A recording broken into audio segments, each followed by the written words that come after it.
People look back on the F1 and say, you know, it was a very clever car because it was the first carbon car, but actually it wasn't really. It was just Formula One technology, purely Formula One technology applied to a road car. So the monocoque and the body on the F1 was identical to current Formula One cars in the early 90s. Before I did the F1, I drove all the current crop of supercars. Really what I did was try and exorcise the bad things that supercars were well known for.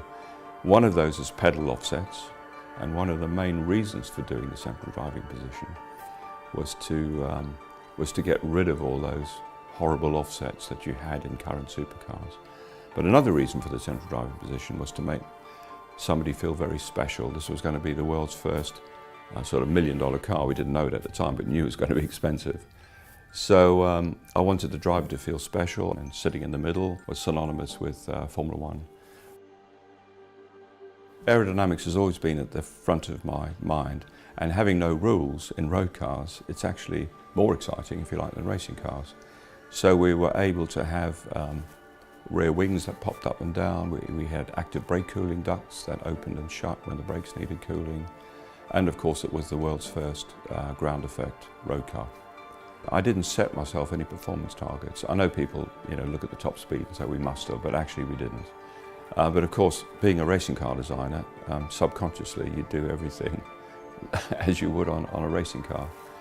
So the car turned out to be very light and very stiff and very efficient.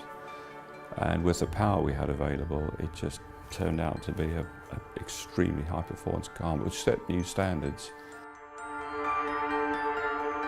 The other part of performance with the F1, of course, is the speed. It's got a very small frontal area. If you look at it in terms of today's supercars, it's got a very low drag coefficient. The big unknown, of course, is the F1 has ram intake pressure, just like a Formula One car. It's a top air box, effectively. Very direct. I mean, if you took the air filter out, you can see the inlet valves. That's how direct it is. And we didn't know how much that was going to give us. So when we went to Air Relation and did the final top speed run with Andy Wallace, with the extra ram effect we had from the engine, we ran into the rev limiter. So we had to disconnect the rev limiter to do the 240 miles an hour.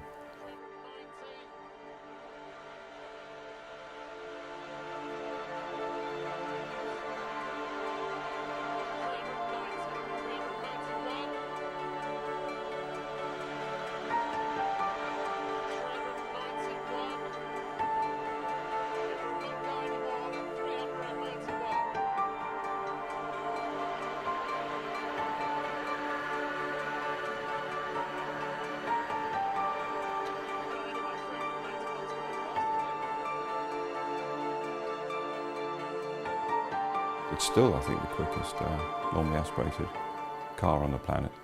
When I set out to do the F1, I just tried to do the best car I could from an engineering point of view. You have no concept and no idea at all if the car's ever going to turn out to be a classic, collectible, or even iconic motor car.